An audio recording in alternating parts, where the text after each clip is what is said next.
And this, my friends, is how you do not start a podcast. So, pardon the technical difficulties here.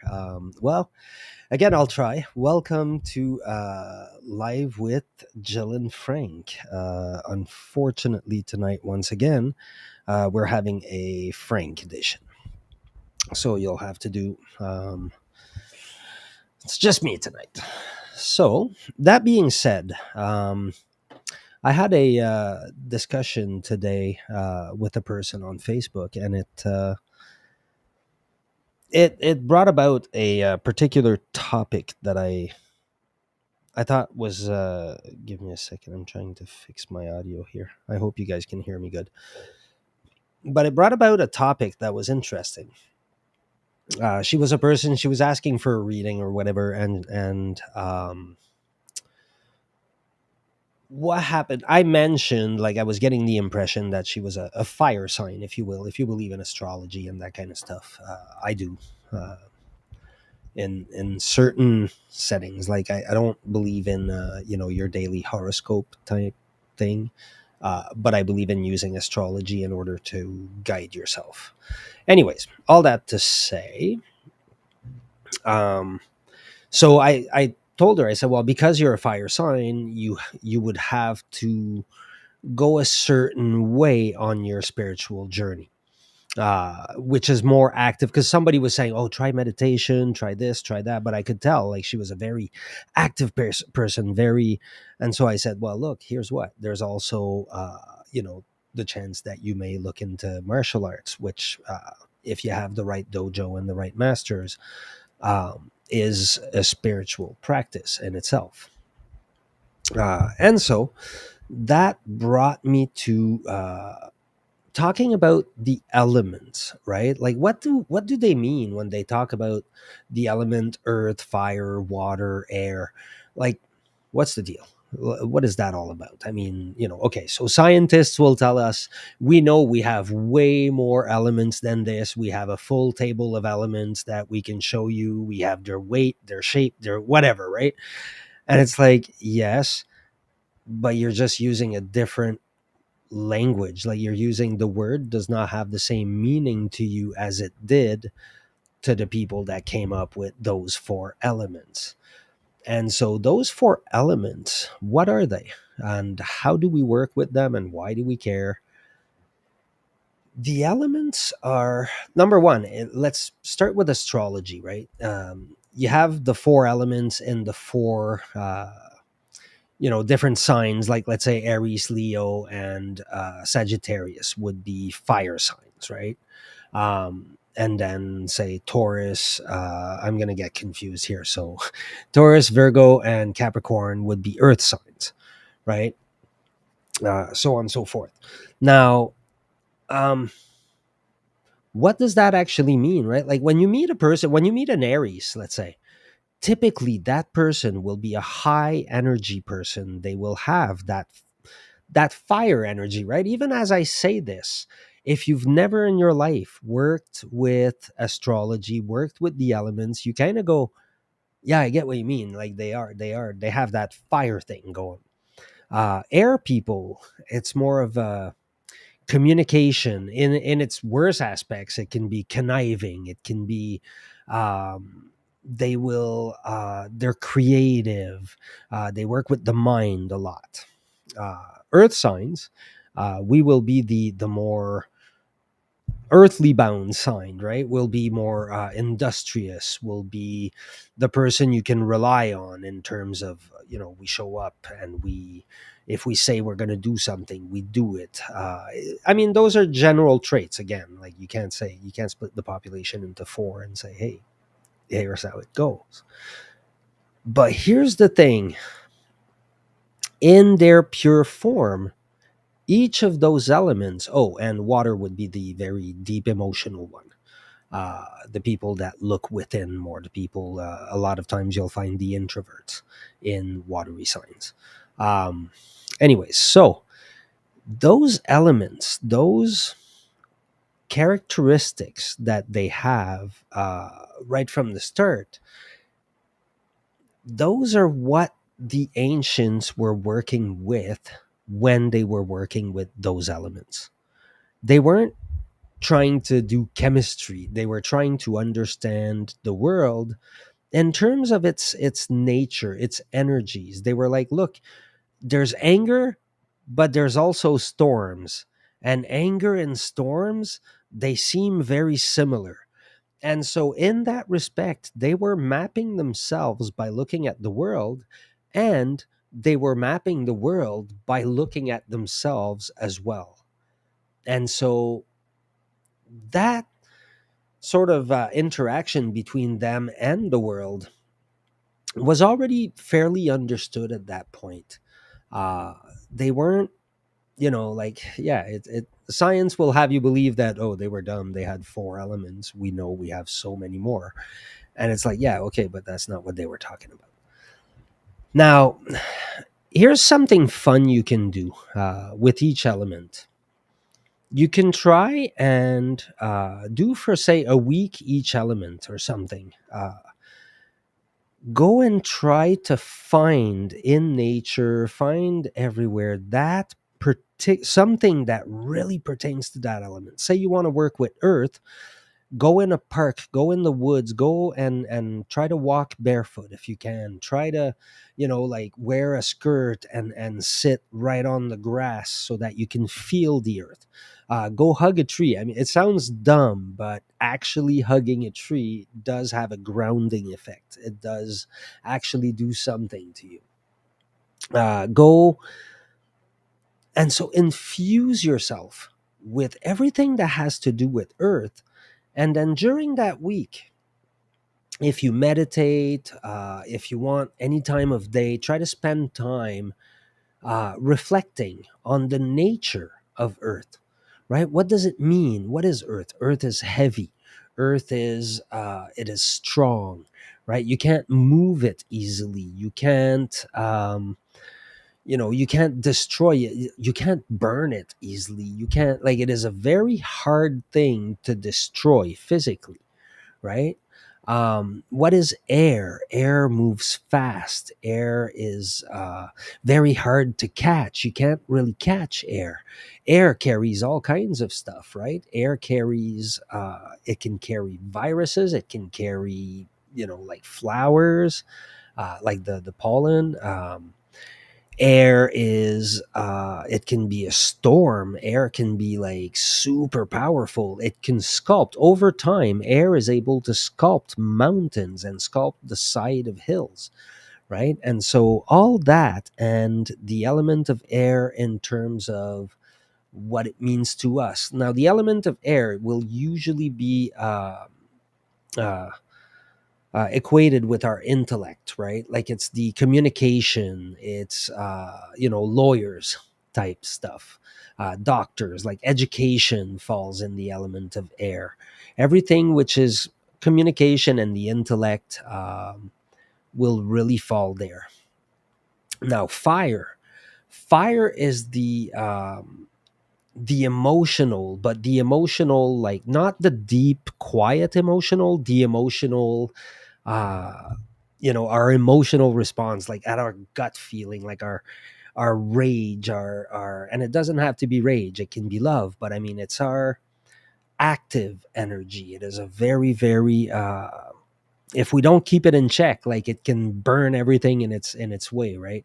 My daughter is a fire sign, and I tell her all the time, I say, hey, you got to be careful. That little fire, it can either be a campfire that everybody comes to warm themselves, but it can also be a forest fire that everybody runs away from, because that is their nature. That's the nature of the fire signs. um, and so now I'm not going to tell you light yourself on fire in order to get yourself attuned to the element of fire. But here's what you can: light a candle, meditate by staring into the fire, staring into the candle, and really looking into it. And there's something when you look into a candle, there's a light, there's a heat that comes out of it. It is very blinding. It is almost like comparable to the sun, really. If you're in darkness looking at a lit candle, it really has that, where's that light coming from? So use it as a meditation tool, and then focus on the warmth. Focus, you can still feel it excessively warm because you know it's fire, and we have that ability as humans. And so, really, again, for that week, focus on fire. Now, don't be surprised when you're doing those exercises. If you do them for a full week and you immerse yourself in them, the more you do it immersed, what's going to happen is for that particular week, your week might go a little weird. Like, say you're doing the earth energy. Well, that week, you might find it tough to go to work, to get up, and because you know what? You'll be grounded, but to an extreme, right? Now, if you're doing the fire energy, well, yeah, careful. You might get in arguments with people. You'll be very volatile, quite possibly. Air, it's going to be a volatile, but it's going to be a very different volatile. You may be sharp tongued. You may be, you might be very direct and very yeah, sharp with people. Is one of there could be many. You can think of some too. Like, if you'd like to leave comments, guys, do that. Leave comments, chat right now if you want. um like, we really like having conversations with you guys, hearing what you think about stuff, so let us know about that. And so now, we've done air, fire, earth, and water. Now, water is going to be the deeper emotion, the mother feeling, you know what I mean, like the emotions that come from within, almost like the intuition type stuff. Like, it is our deeper self. It is who we are at a level that it's like almost our subconscious, if you will. Like, water is a very calming energy. It is a very deep feeling, self-reflecting. It is self-reflecting is what's sticking to me right now, as I'm trying to describe it. But it's very flowing. It does not concern itself with the same things as all other elements. Like, it has that purity. It has that ever flow state. You can't really grab it. You can't really, say, hey, and such as our deepest emotions, right? Like, our deepest parts are not something that we easily access. And so this is what water represents. Now, for water, of course, you can go either, if you're able to go in a small stream or something, or in a lake, whatever. I mean, that is perfect, right? But if not, you can go in your bath, and your bath will be good enough. You know what I mean? Like, you just go, let the water flow. And also, if you do it in a bath, the fun part is when you let the water drain, um, you can let the water take away all of your worries. And you can imagine that water just sort of like draining everything away, and feel refreshed and purified when the water is gone. But feel that energy, feel that deep, purified you, in a sense, if you will. And so that's the four elements in a gist. They are very powerful tools to meditate on, right? So if you start, like I say, like, you can do a week each element. Like, if you do that, that is very strong. And every night when you meditate, every morning, whichever it is. um, Now, I'm making a lot of assumptions here. If you don't meditate, if you don't do any practice whatsoever, I would recommend not starting with these. Maybe start with meditating, start with more basic practices. Now, feel free to contact me. I coach people. If you only need like a little pointer on something, if you need whatever, like, feel free to contact me. That's fine. um, Contact me here, contact me on Boundless Mind, either on Facebook, either on YouTube. But definitely, like, don't. Don't stay stagnant with those things. Don't like if you're having a hard time and you need sense of direction, whatever, like find yourself somebody. Doesn't have to be me, but find yourself somebody. I mean, invest in yourself. It's definitely worth the time, worth the money, whatever you do. You are important to spend time and energy and money on, is all I'm saying. And so that's about all I have on the four elements tonight. So let's see what other topics I can come up with here. I pulled out my usual chat GPT and asked it to give me some nice little topics. How about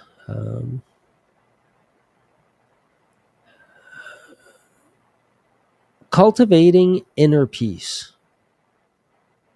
Uh, yes, but okay. You know what? I'm while I have the stage, I'm gonna go with one that Jill and I don't always argue.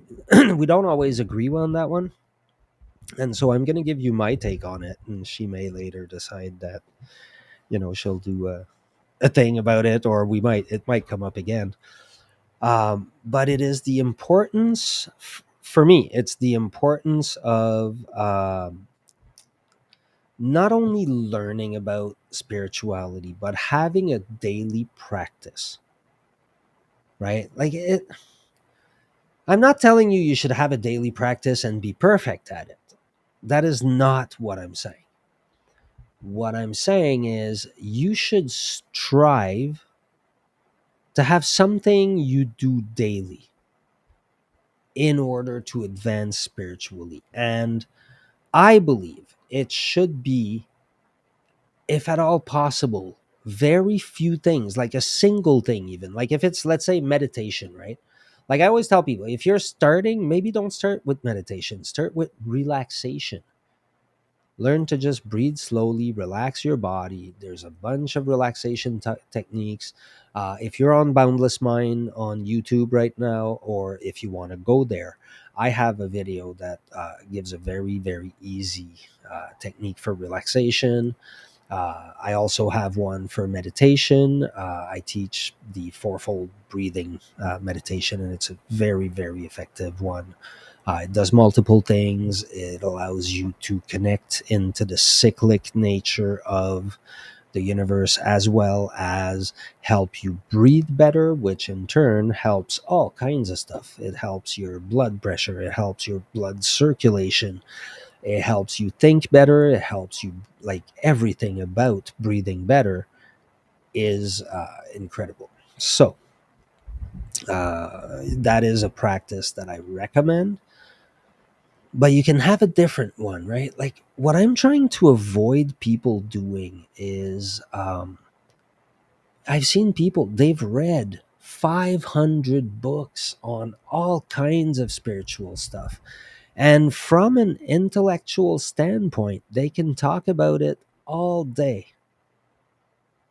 But you can kind of tell that something is missing because it's not practiced. It's not something that they felt, it's something they read. Um, when you start practicing, right, each of those hundreds of books said, hey, try this. Here's a technique that will get you there. Why, after reading 100 books, has that person not practiced a single one of the techniques in those books?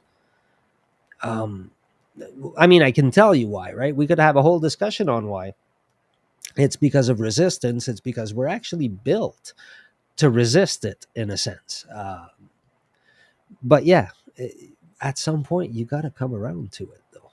You know, it's just. But yeah, so you have to practice. You absolutely have to find something, and at first it'll be hell. Here's what: when I started, I made it my point when I started to reach 6 months of meditation, of managing to do, I think it was a half hour I had to. I said, I have to manage to do 6 months of half-hour meditation per day. When I have managed to do that, I will be able to say there's no benefits in meditation, or there's a benefit to meditation. It took me about 10 years before I got 6 months in a row where I did a half hour of meditation. But here's the deal: when I was trying to get there, I meditated a lot and I learned to meditate real well. And by the time I did those 6 months, I was doing meditation, I was doing some rituals, I was doing a whole plethora of things in the morning and at night, actually, for a while even.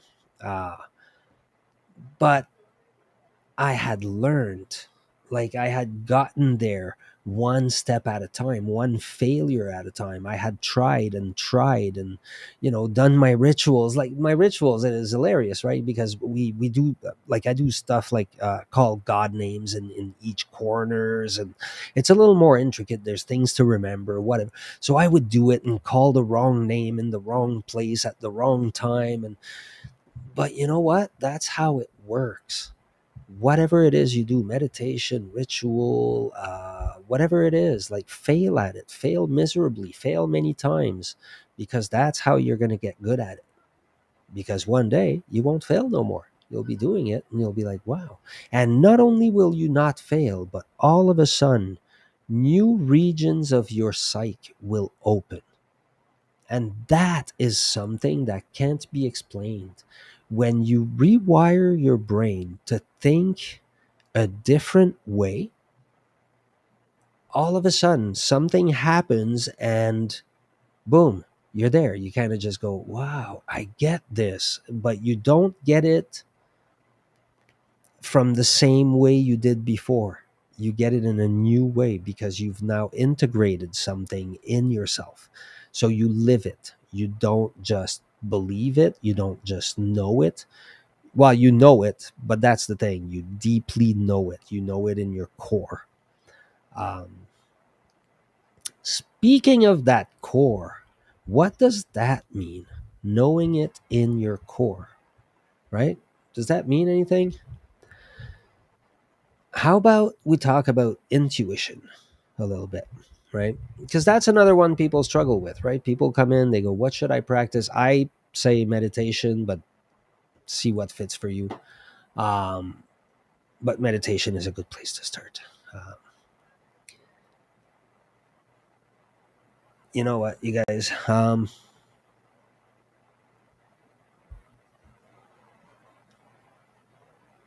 There's something I wanted to talk about more than that. Um,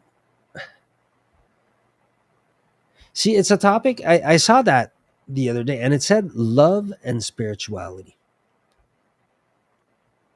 and that kind of like I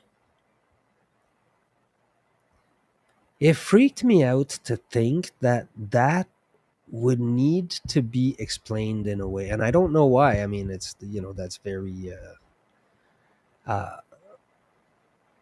assumptive of me or something to think that everybody would get something, but to me, immediately, if you say spirituality, you're immediately saying love. But I guess that's not always true. Not everywhere, not with everyone. Uh, but yeah, it puzzled me because at the center of my spirituality, at the center of what I believe, at the center of what I teach is love. That is the one center theme out of everything. I believe truly, and I don't know how to communicate it to people. Um, but I like it's not that I believe. I know because I go through it every day. If you give the world love, it will love you back. Now you'll have challenges. You'll have all kinds of stupid, weird stuff happen anyways, because that's just how life works. However, you'll go through all those same things with love in your heart and receiving love from others and receiving love from the world. When I say, you guys, the world is a mirror, I actually mean that in the most practical, black and white way that you can imagine. If you give the world love, it will give it back to you. But here's a big caveat: if you have not been living that way, then more than likely what you have surrounded yourself with will not be compatible with it.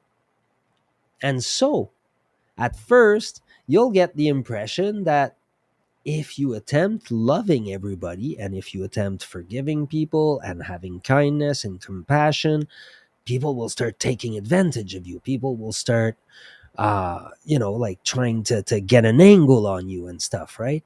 And the problem is, you're not wrong, because that's still the world you're living in. And so there's going to be a transition. And while that transition happens, it feels like the carpet is being pulled from under your feet, because you now do not recognize the world for a while. And this is any big change you're going to do, right? But after that change, now the world is ready to mirror what you've become, and the new people that will come into your life will be willing to love you because you now offer love yourself, right? And everything else about life, people ask, like, I mean, whether you believe in it or in God, or whether you don't believe in God, like, to me, that has no relevancy to any of these things. uh what I think we're discussing here are not, see, whether I believe or not in gravity, I'm still going to fall if I let myself fall. That's just how it is. So whether I believe in not in spiritual laws, they remain spiritual laws. It doesn't matter. So believe in it, don't believe in it, whatever. Um, you know, but it's but it's going to give you messages. It's going to give you, everybody says, okay, that's why I was bringing up God. Everybody says, I want to see signs from God, right? Everything in your life is a sign, because everything in your life is your own creation. And so, in that respect, yes, it's all, it's because it comes down to you're part of everything and everything is part of you. Uh, that is, and that is what love allows you to see. Because once you love the world truly, like, if you want to learn to love the world, here's what, like, simple tools.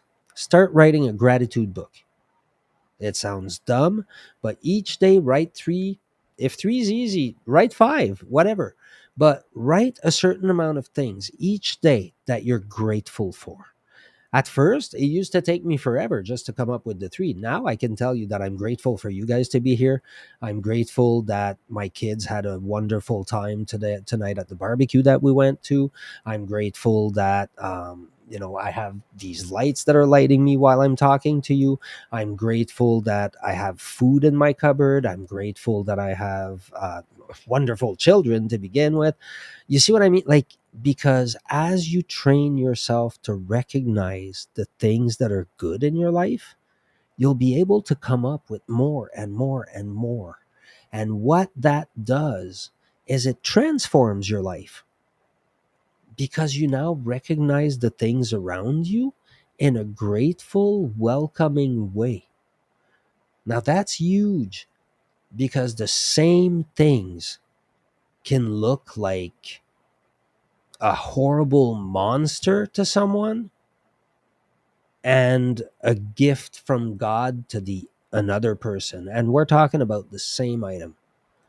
um if you pay attention truly to how people interact with their environment and with others and with their world and with themselves, you will start to see those things. You will start to notice patterns, and those are the patterns that will make you notice. Like, I have a sentence that I use. People don't understand it, but it literally means what it means. people will say like, well, Frank, aren't you afraid of doing this, or aren't you, are you not, there's something they won't want to do, or, and they're absolutely right. It probably wouldn't work for them, right?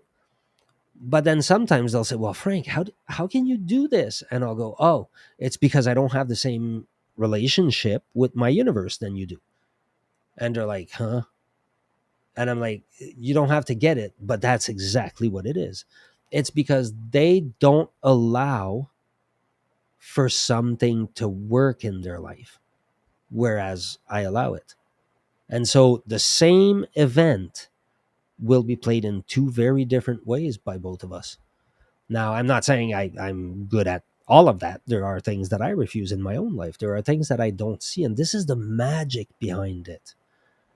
If you're willing to look at yourself, you will reach every level of your life and discover new things and be like, holy, for God's sake, I thought I knew myself by now. Because I mean, you've discovered yourself like, six times, and you're going like, wow, okay, so yeah, I know myself pretty good now here. Like, I've got a good grip on this. And next thing you know, you discover something else about yourself, and you're like, really, I do that? Have I been doing that the whole time? Really, to people? Or, what I mean? And you're like, baffled to finding out that you've been, I mean, whatever it is, right? Possibly for some of us, sometimes it's you've been an asshole your whole life, and you're going like, holy moly, did I really do this to people? Like, did I? Yeah. But it's okay, right? You discover it, then you get through it, then you forgive yourself, because that's the second key: gratefulness, and then forgiveness. And you have to forgive even the most nefarious people in your life. Now, I am not telling you to excuse those people. I am not telling you that what they did was right, whatever it was. What I am saying is that you have to release yourself of the emotional reaction you have to those events. And that's what forgiveness is. Forgiveness is for yourself, not for them. They continue to be an a-hole after, right? But they're a forgiven a-hole, right? You come across them, you still don't interact with them. You still, like, you know what I mean? Like, nothing's changed there. But what has changed is that you don't carry them with you anymore. And I've had quite a few of those to go through myself, and they can be very painful to reopen. However, it's very freeing as well.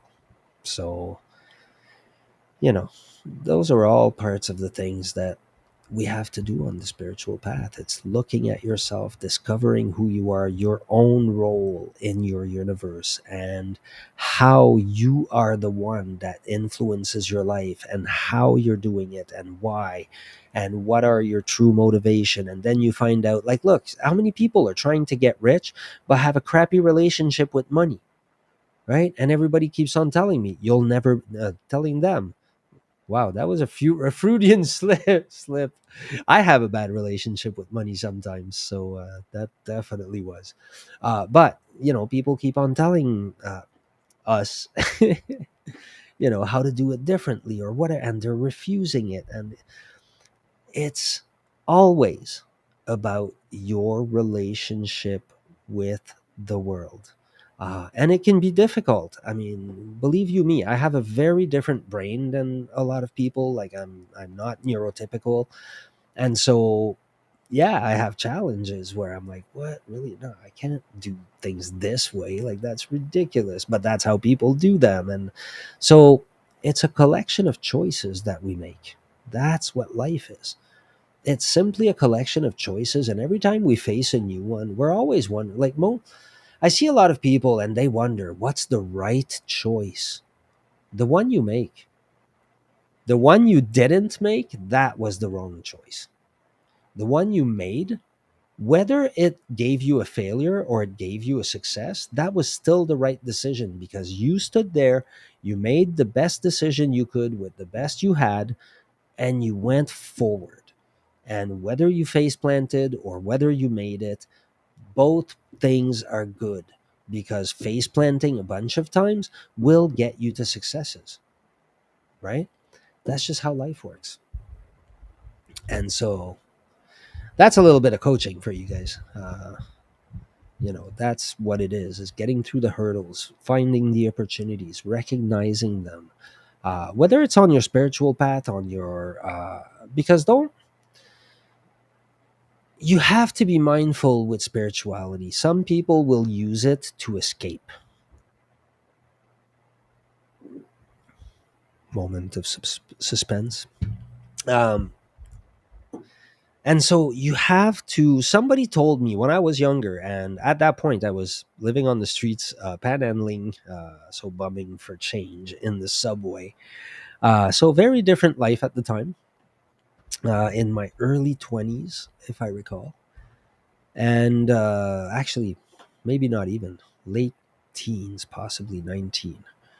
But this lady stopped and talked to me for a little while, and we talked about spirituality, and I had, big things to say, whatever.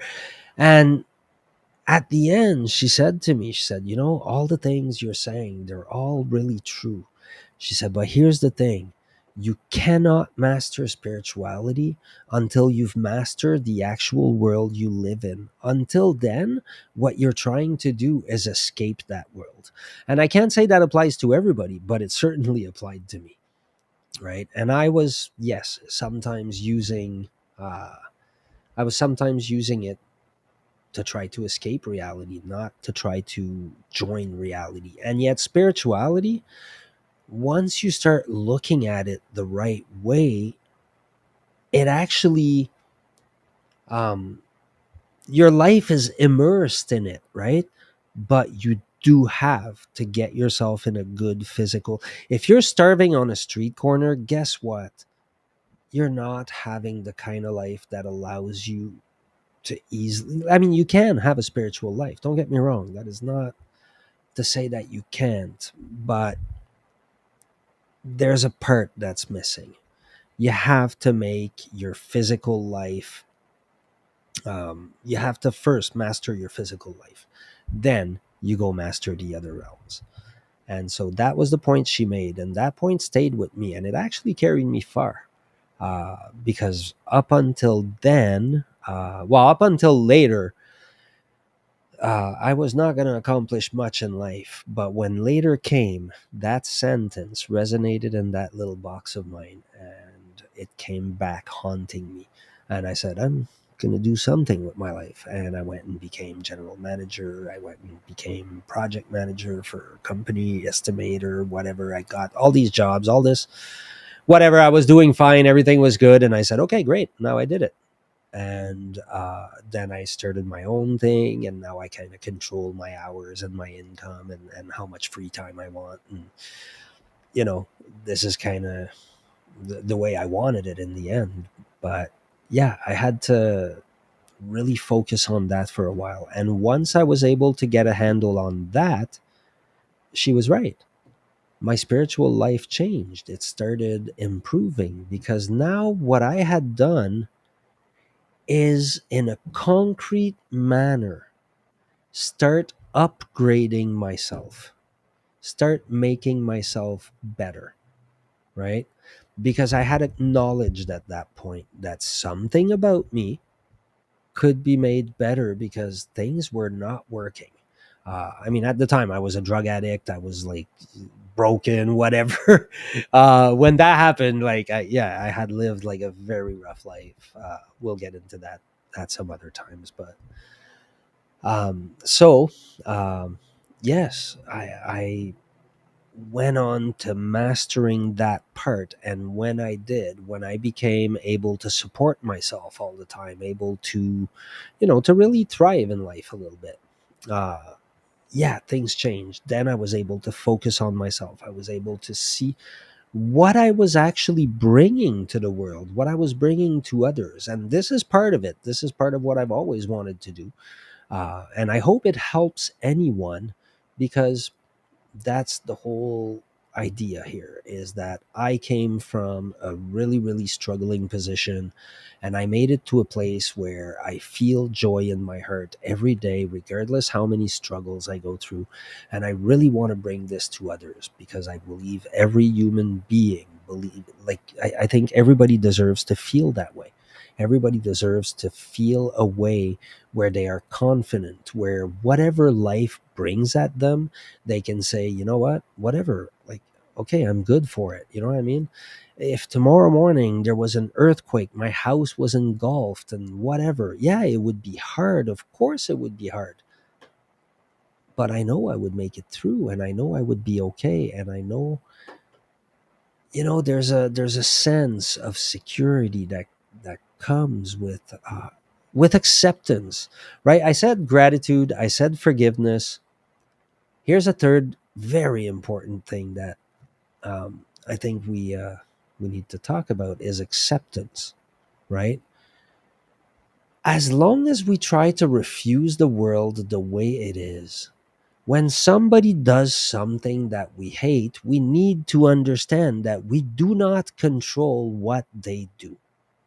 We control how we react to it. We control whether we allow them in our lives. We control a million things, but we can't control what they think, what they do, and yet we try. And we try so much, and most people, as they try, are not even aware that they're doing it. They'll try to control every little thing and be like, oh, but if this person did that, then things would be okay. No, then things would be messed up for a different reason, because guess what? You're mirroring. That's what the world does. It mirrors what you send it. You know what? Here's what. Anybody who is not an angry person, like if you've got anger issues, then this is probably going to mean nothing to you. But if you don't have anger issues, if you go near a person with anger, you feel that happening. You feel the anger. You feel the. I don't exactly know how to explain it, but yeah, it's something. It's noticeable, anyways. All right, guys. You know what? I've been going for 43 minutes, 44 minutes. I was not expecting to do a show on my own tonight. I mean, I'm having fun, and I had a good show still. I hope you guys enjoyed it. I hope anything I said was useful to anyone. Let me know in the comments. Please keep coming back. Jill should be with us, I assume, next week. I have to talk to her, but you know, it's okay. And so, I thank you guys for joining, and I hope we can see you on the next one. Enjoy your evening, and lots of love to you all.